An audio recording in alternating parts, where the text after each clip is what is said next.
So hey everyone, welcome back. I'm Abhishek Gaurav from IIT-BHU।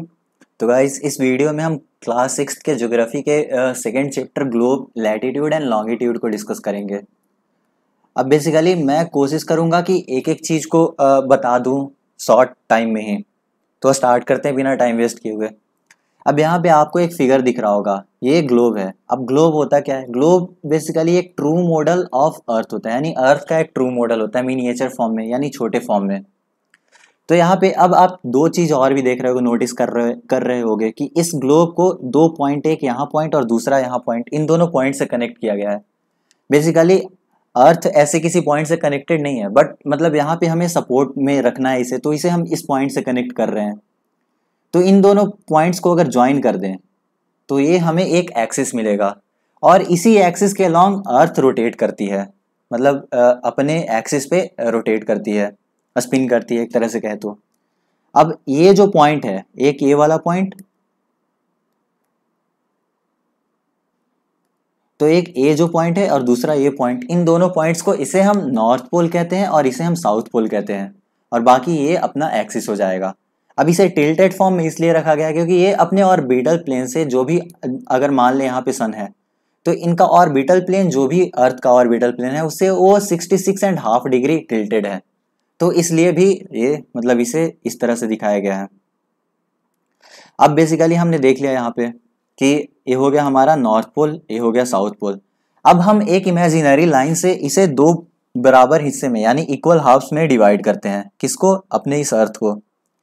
तो अब यहाँ पे ये जो इमेजिनरी लाइन होगा वो कुछ इस तरह से होगा, यहाँ से जा रहा होगा, एक इमेजिनरी सर्कल होगा जो इसे टू इक्वल हाफ्स में डिवाइड करेगा।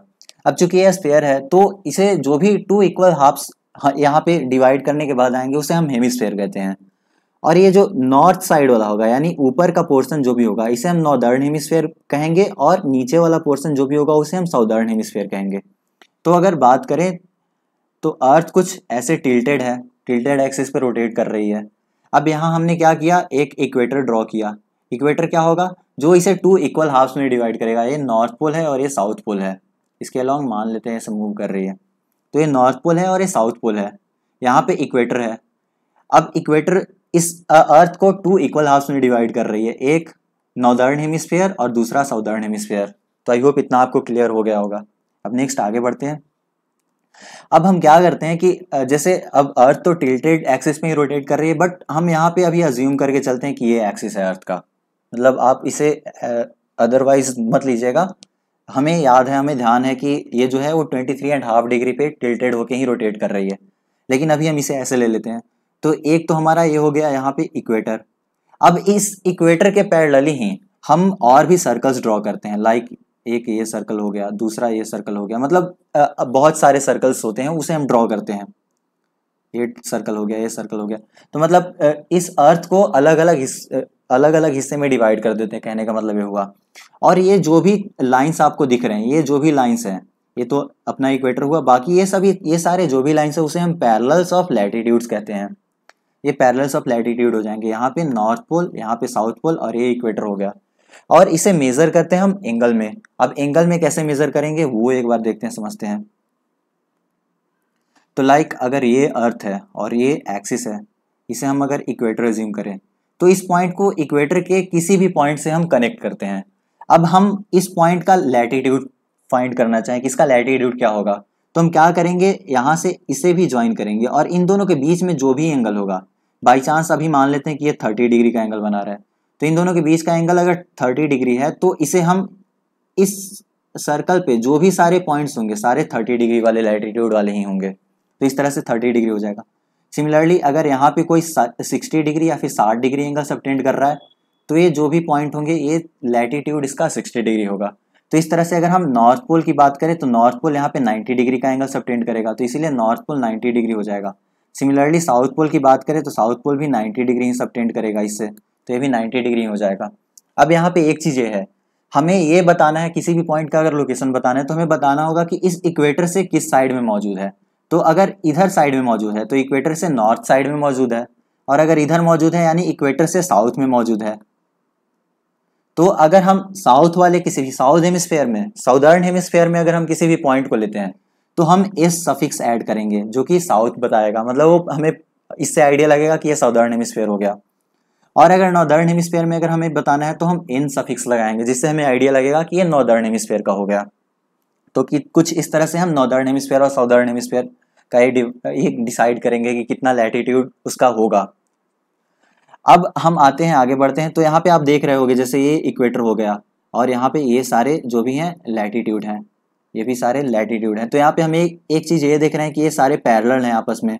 और दूसरा, जैसे जैसे हम ऊपर की ओर आगे बढ़ रहे हैं वैसे वैसे ये लैटिट्यूड का लेंथ जो भी है, लंबाई है, वो कम होते जा रहा है, ये छोटा होते जा रहा है।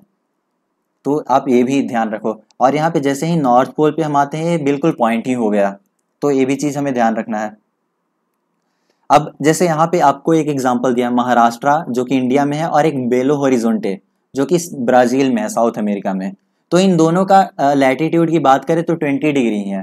बट अगर महाराष्ट्र की बात करें तो इक्वेटर से नॉर्थ में 20 डिग्री पे है, तो हम यहाँ पे 20 डिग्री नॉर्थ लिखेंगे। और बेलो होरिजोंटे जो है वो 20 डिग्री साउथ में है, तो इसे हम 20 डिग्री ईस्ट लिखेंगे। तो यहाँ पे यही चीज़ दिया गया है। तो आई होप इतना आपको समझ में आया होगा। अब नेक्स्ट है हमारा इंपॉर्टेंट पैरेलल ऑफ लैटिट्यूड। कुछ इंपॉर्टेंट पैरेलल्स ऑफ लैटिट्यूड देख लेते हैं।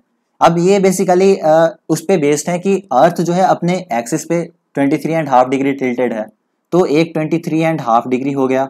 और दूसरा, अगर 90 डिग्री में से 23.5 डिग्री सब्ट्रैक्ट करें तो हमारे पास 66.5 डिग्री होगा। तो आप याद रखने के लिए ये भी याद रख सकते हो। अब होगा क्या, एक तो हमारे पास इक्वेटर हो गया जो कि 0 डिग्री हो जाएगा, क्योंकि इक्वेटर तो यहाँ पे 0 डिग्री सबटेंड करेगा, तो इक्वेटर 0 डिग्री हो गया। दूसरा, ट्रॉपिक ऑफ कैंसर जो कि 23.5 डिग्री नॉर्थ वाला लाइन होगा, यानी 23.5 डिग्री नॉर्थ वाला लैटिट्यूड होगा। और बात करें तो ट्रॉपिक ऑफ कैप्रिकॉर्न एक होगा 23.5 डिग्री साउथ वाला। फिर आर्कटिक सर्कल यहाँ पे होगा 66.5 degree north, and Antarctic circle होगा 66.5 degree south, and north pole तो 90 डिग्री नॉर्थ हो गया, and south pole 90 degree south हो गया। तो कुछ इस तरह से हमारे कुछ इंपॉर्टेंट पैरेलल्स ऑफ लैटिट्यूड्स हैं। अब इसके बेसिस पे हम कुछ हीट जोन्स भी डिसाइड करते हैं इन्हीं लाइन के बेसिस पे। तो वो कैसे होता है, ये जो आपको ट्रॉपिक ऑफ कैंसर दिख रहा है और ट्रॉपिक ऑफ कैप्रिकॉर्न दिख रहा है, इस वाले रीजन में कभी ना कभी, मतलब साल के किसी ना किसी दिन में सन जो होता है ओवरहेड होता है। ओवरहेड कहने का मतलब क्या हुआ, ओवरहेड कहने का मतलब हुआ कि आपको सर के ऊपर दिखाई देगा। लाइक अगर हम बात करें कुछ इस तरह का, अगर यहाँ पे कोई पर्सन खड़ा है तो ओवरहेड कहने का मिड डे मतलब कि दोपहर में उसे ओवरहेड सन दिखाई देगा। यानी यहाँ पे कभी ना कभी साल के किसी ना किसी एक दिन तो जरूर ही दिखाई देगा, मतलब हमेशा ही नहीं दिखाई देगा। उसका मैक्सिमम पॉइंट अलग अलग हो सकता है अलग अलग दिनों में, लेकिन जो मैक्सिमम पॉइंट वो रीच करेगा वो ओवरहेड रीच करेगा इस वाले रीजन में ओवरहेड रीच करेगा। अब इससे आप एक चीज और समझो कि अगर आप यहाँ पे देख रहे होगे कि अगर हम किसी भी लाइट को डायरेक्टली, अगर हम कहीं भी किसी भी सरफेस पे अगर लाइट आती है तो इसका इंटेंसिटी ज्यादा होता है एज कंपेयर टू अगर स्लैंटली या फिर किसी एंगल पे पड़े, तो ये भी एक रीजन है। तो इसका इंटेंसिटी कम है और इसका इंटेंसिटी ज्यादा है।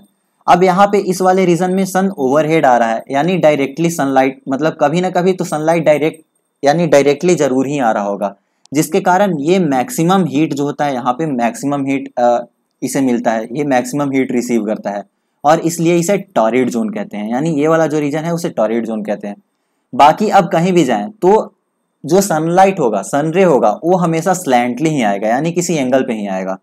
तो इस वाले रीजन की बात करें, ये जो रीजन है यानी आर्कटिक सर्कल से लेके ट्रॉपिक ऑफ कैंसर तक और ट्रॉपिक ऑफ कैप्रिकॉर्न से लेके अंटार्कटिक सर्कल तक, इसे मैं अगर दिखाऊं तो ये वाला रीजन और ये वाला रीजन, इन दोनों रीजन की बात करें तो यहाँ पे सन जो है कभी भी ओवरहेड नहीं हो सकता है।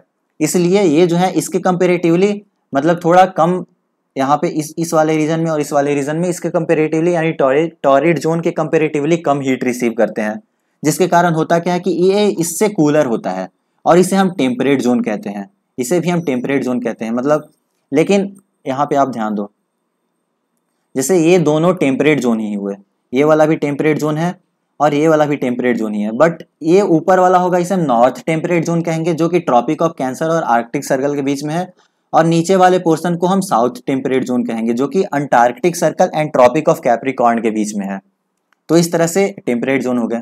और बाकी ये जो फ्रिजिड जोन होता है इस वाले रीजन में, यानी 66.5 डिग्री साउथ से लेके 90 डिग्री साउथ यानी साउथ पोल तक एंड 66.5 डिग्री नॉर्थ से लेके नॉर्थ पोल तक जो भी रीजन आएगा वो फ्रिजिड जोन होता है। अब यहाँ पे क्या होता है कि सन कभी भी ओवरहेड आता ही नहीं है। इनफैक्ट यहाँ पे होरिजोन मतलब होराइजन से ज्यादा ऊपर आता ही नहीं है। होराइजन कहने का क्या मतलब हुआ, होराइजन वो जगह होता है, वो पॉइंट या फिर वो लाइन मतलब एक इमेजिनरी लाइन ही होता है जहाँ पे हमें लगता है कि अर्थ और स्काई मीट कर रहे हैं। ऐसा आपको भी कभी लगा होगा कि अर्थ एंड स्काई कहीं मीट कर रहे हैं, तो जो भी जगह आपको लगता है वैसा वो उसे हम होराइजन कहते हैं। अब मान लेते हैं कोई यहाँ पे फ्रिजिड जोन में कोई अगर आदमी मौजूद है, कोई पर्सन खड़ा है, तो उसे सन जो है वो सीधे दिखेगा, या तो यहाँ दिखेगा कुछ इस तरह से या फिर कुछ नीचे दिखेगा। ओवरहेड कभी दिख ही नहीं सकता है, मतलब इधर कहीं कभी दिख ही नहीं सकता है। और इस कारण से सनरे जो भी आ रहा है मतलब हीट यहाँ पे बहुत कम ही पहुंच रहा है। हीट कम पहुंचने के कारण यहाँ पे होता क्या, इसे हम फ्रिजिड जोन में रखते हैं। ये बहुत ही ज्यादा ठंडा प्रदेश होता है और इसे हम फ्रिजिड जोन कहते हैं। मतलब बेसिकली ये बर्फ से ढका हुआ होता है। तो आई होप आपको समझ में आ गया होगा। यहाँ पे ट्रॉपिक ऑफ कैंसर से tropic of capricorn torrid zone, फिर tropic of cancer to arctic circle and tropic of capricorn to antarctic circle, ये हो जाएगा टेम्परेट जोन। नीचे वाला साउथ टेम्परेट, ऊपर वाला नॉर्थ टेम्परेट। फिर Arctic circle to north pole frigid and Antarctic circle to south pole भी frigid ही होगा। तो इस तरह से हमारा यहाँ पे हीट जोन्स हो जाएंगे। इसे मैंने डिस्कस कर लिया है। अब नेक्स्ट जो हमें किसी भी पोजीशन को, अगर हमें किसी भी पॉइंट का लोकेशन बताना है, तो एक तो इक्वेटर से यानी लॉन्गिट्यूड जो होगा, सॉरी लैटिट्यूड जो होगा वो हमें बताएगा कि कितना लैटिट्यूड है। लाइक अगर ये इक्वेटर है तो इक्वेटर से अगर 20 डिग्री लैटिट्यूड पे है तो किसी इस मतलब इस लाइन पे किसी पॉइंट पे मौजूद होगा 20 डिग्री नॉर्थ की अगर बात करें तो। बट अगर हम स्पेसिफिकली बात करें कि ये कहाँ मौजूद है तो उसके लिए हमें एक और रेफरेंस लाइन लेना होगा जो कि वर्टिकल लाइन होगा, और इस वर्टिकल लाइन को हम कहते हैं मेरिडियन ऑफ लॉन्गिट्यूड।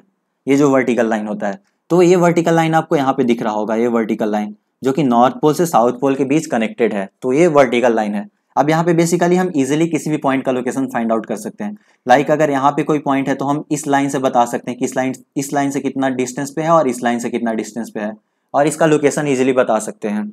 तो बेसिकली ये मेरिडियंस ऑफ लॉन्गिट्यूड के कारण ही ऐसा पॉसिबल हो पाया कि हम एग्जैक्ट लोकेशन किसी भी पॉइंट का बता सकते हैं, मतलब meridian of longitude and parallels of latitude के कारण ही।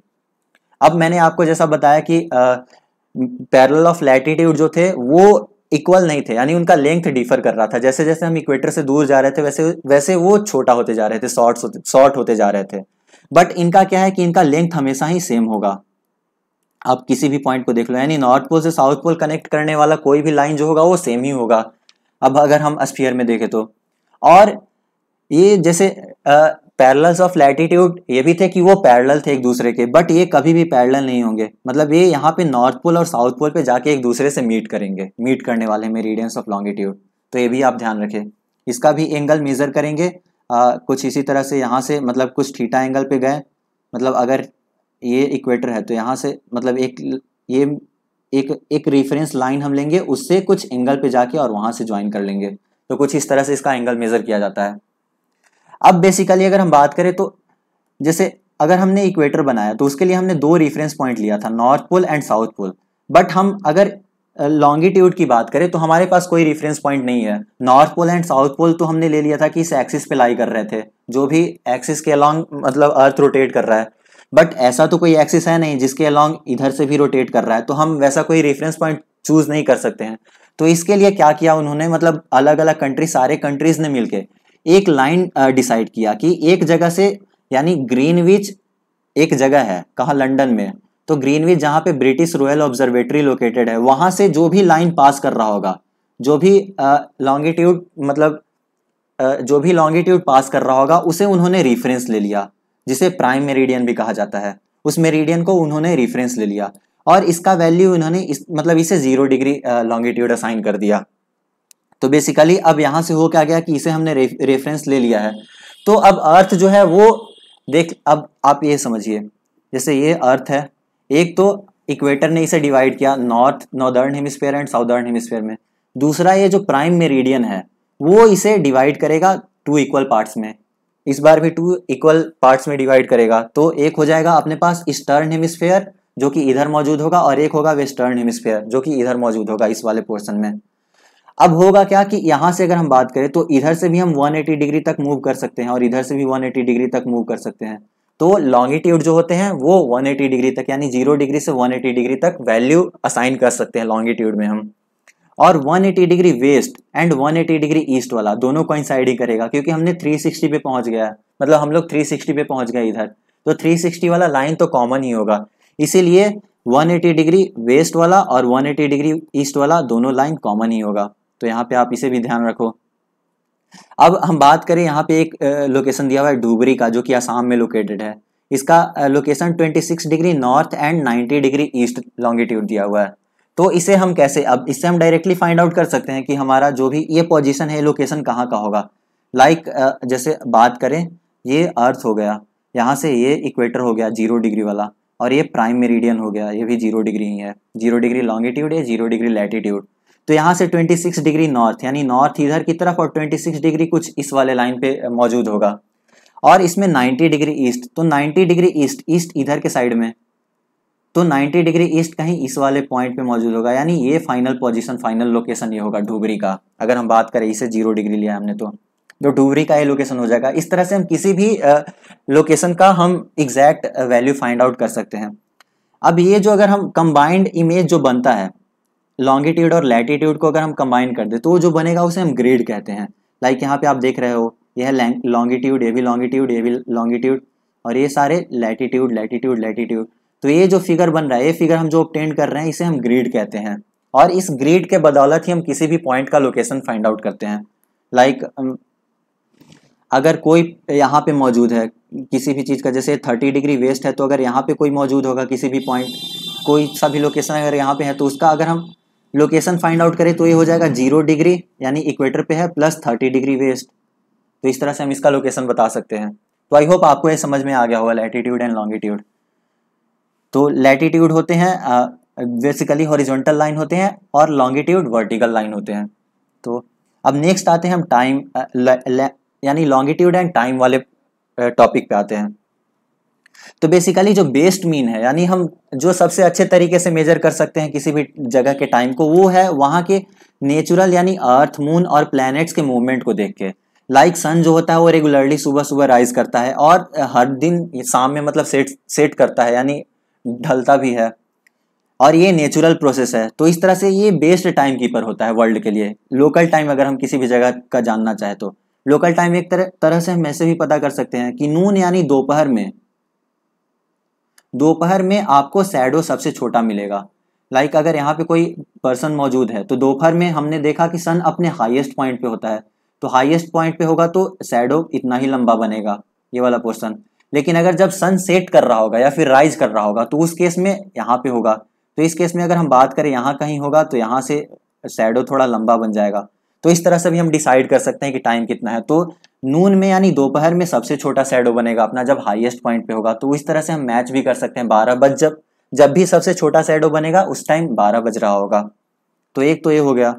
अब हम लॉन्गिट्यूड से कैसे टाइम मेजर करें, तो उसके लिए हम एक चीज ये देख लेते हैं। टोटल हमने बात करी अभी कि टोटल 360 डिग्री लॉन्गिट्यूड होते हैं, यानी अर्थ जो है वो 24 आवर्स में 360 डिग्री लॉन्गिट्यूड कंप्लीट कर लेता है, यानी 1 रोटेशन कंप्लीट करता है, तो 360 डिग्री कंप्लीट करता है। यानी अगर 1 आवर की बात करें, तो 1 आवर में 15 डिग्री यानी 15 डिग्री एंगल कंप्लीट करेगा। इसे आप 360 से डिवाइड कर दो, 360 को 24 से डिवाइड कर दो, तो ये 15 आएगा।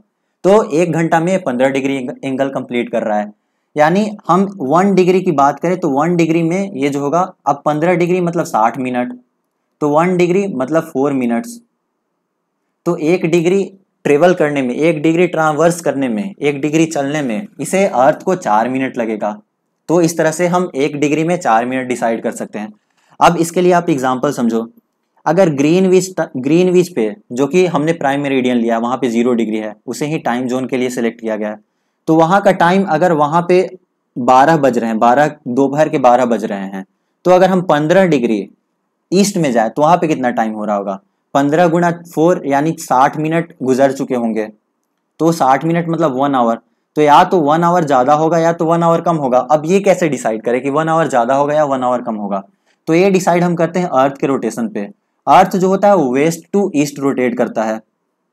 तो अर्थ अगर वेस्ट टू ईस्ट रोटेट कर रहा है, यानी वेस्ट में यहाँ पे सनराइज पहले हुआ होगा, उसके बाद फिर सनराइज इधर कहीं होगा, उसके बाद फिर इधर कहीं होगा, उसके बाद फिर इधर कहीं होगा, मतलब कुछ इस तरह से सनराइज हो रहा होगा। यानी ये जो होगा वो ग्रीनविच मीन टाइम अगर हम यहाँ पे लेते हैं, ग्रीनविच अगर हम यहाँ पे ले लेते हैं, ग्रीनविच का ये लॉन्गिट्यूड अगर हम लेते हैं तो उससे पहले यहाँ पे टाइम वो गुजर चुका होगा, तो ये ग्रीनविच टाइम से अहेड होगा यानी आगे होगा। तो अगर हम ईस्ट में मूव करते हैं तो अगर यहाँ पे 12 बज रहा है, 12 दोपहर के 12 बज रहे हैं, तो ईस्ट में अगर हम 15 डिग्री मूव करेंगे तो 12+1 यानी दोपहर के 1 बज रहे होंगे, यानी 1 PM हो रहा होगा। और अगर वेस्ट में मूव करें तो ये यहाँ पे अभी तक सनराइज नहीं हुआ हुआ, यानी यहाँ पे पहले ही, मतलब ये बाद में इससे होगा, ये बिहाइंड होगा इसके ग्रीनविच के। तो यहाँ पे क्या हो रहा होगा, 12 में से 1 कम कर दे यानी 11 बज रहे होंगे सुबह के, तो 11 AM हो रहा होगा वेस्ट में। और ईस्ट की बात करें तो वहाँ पे 1 बज रहे होंगे। तो इस तरह से हम एडजस्ट करते हैं। अब आप अपने क्लॉक को यानी लोकल टाइम से इस तरह भी एडजस्ट कर सकते हैं कि जब भी 12 बज रहा होगा उस टाइम आपका शैडो जो होगा वो सबसे छोटा होगा और सन जो होगा वो हाईएस्ट पॉइंट पे होगा। तो इस तरह से भी आप अपने क्लॉक को एडजस्ट कर सकते हो। अब नेक्स्ट हम आते हैं स्टैंडर्ड टाइम के बारे में डिस्कस करते हैं। तो बेसिकली अगर हम बात करें सिर्फ इंडिया की ही बात करें तो इंडिया में अगर आप द्वारका जो कि गुजरात में मौजूद है और डिब्रूगढ़ जो कि आसाम में मौजूद है, तो अगर हम लोकल टाइम की बात करें तो इनमें 1 आवर 45 मिनट का डिफरेंस आ जाएगा, जो कि मतलब अलग अलग जो भी टाइम टेबल प्रिपेयर किए जाते हैं ट्रेन्स के लिए या फिर फ्लाइट्स के लिए, उसके लिए मतलब बहुत ज़्यादा प्रॉब्लम हो जाएगा, क्योंकि वहाँ का लोकल टाइम के आपके मतलब वहाँ का लोकल टाइम के हिसाब से फिर चलना होगा। इसीलिए एक स्टैंडर्ड टाइम सिलेक्ट किया जाता है उस रीजन का, जो कि कहीं मतलब वहाँ का किसी एक जगह को किसी एक लोकेशन को हमने स्टैंडर्ड ले लिया और उस लोकेशन पे जो भी टाइम हो रहा होगा उस टाइम उसे हमने स्टैंडर्ड ले लिया पूरे इंडिया के लिए। तो लाइक इंडिया में 82.5 डिग्री ईस्ट वाले लोकेशन को हमने स्टैंडर्ड ले लिया है, और यहाँ पे जो भी टाइम लोकल टाइम मौजूद हो मतलब जो भी लोकल टाइम होता है उसे हम इंडियन स्टैंडर्ड टाइम कहते हैं। तो 82.5 डिग्री है, इसे आप ध्यान रखिएगा इंडिया के लिए, जो कि यहाँ से पास कर रही है 82.5 डिग्री से, और इसे हम स्टैंडर्ड मेरिडियन, इसे हम ये करते हैं ट्रीट करते हैं स्टैंडर्ड मेरिडियन की तरह। और पूरे इंडिया में यहाँ पे जो टाइम हो रहा होगा ग्रीनविच मीन टाइम से अगर हम आगे बढ़ के देखें तो जो टाइम यहाँ पे हो रहा होगा वही टाइम पूरे इंडिया में फॉलो किया जाता है और उसे हम इंडियन स्टैंडर्ड टाइम कहते हैं। अब जैसे एक एग्जांपल दिया हुआ है, इस एग्जांपल को आप पढ़िएगा। बेसिकली वही है कि अगर लंदन में 2 बज रहे हैं तो मतलब 2:02 हो रहे, दोपहर के 2 बज रहे हैं, तो इंडिया में कितना हो रहा होगा, तो ये 5.5 आवर मतलब 5.5 आवर अहेड हम लोग उनसे आगे होते हैं। तो 2 + 5.5 यानी 7:30 बज रहे होंगे इंडिया में उस टाइम पे, वो दिया गया है।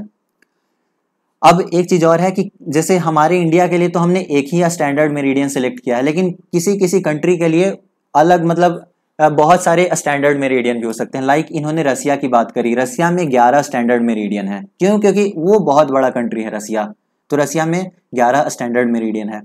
और पूरे अर्थ को 24 टाइम जोन्स में मतलब 24 आवर्स में डिवाइड किया गया। लाइक यहाँ पे आप देख रहे होगे पूरे अर्थ को 24 टाइम जोन्स में डिवाइड किया गया है, और हर एक time zones 15 minute longitude cover करते हैं। लाइक यहाँ पे आप देख रहे होगे ये ग्रीनविच हो गया जो कि 0 डिग्री, यहाँ से 1 आवर वाला, 2 आवर वाला, 3 आवर वाला, इसी तरह 11 और 12 आवर इधर हो गया, 12 आवर प्लस। तो 24 टाइम जोन्स में डिवाइड किए गए हैं और उससे हम किसी भी जगह का टाइम पता लगाते हैं, मतलब वहाँ का स्टैंडर्ड टाइम होता है। तो लाइक यहाँ पे आप इंडिया का देख रहे हो, इंडिया का 5.5 मतलब 5.5 आवर्स हम लोग अहेड हैं यहाँ ग्रीनविच मीन टाइम से। उसी तरह से आप अलग अलग कंट्रीज़ के भी देख सकते हो इस मैप में जाके। तो आई होप आपको सारा कुछ इसमें क्लियर हो गया होगा। तो अगर वीडियो अच्छा लगा हो तो वीडियो को लाइक कर ले और कमेंट करके बताएं कि आपका वीडियो कैसा लगा। तो बाकी अगले वीडियो में मैं कुछ इम्प्रूव करूँगा। सो थैंक्स फॉर वॉचिंग, तब तक हंसते रहें और मुस्कुराते रहें।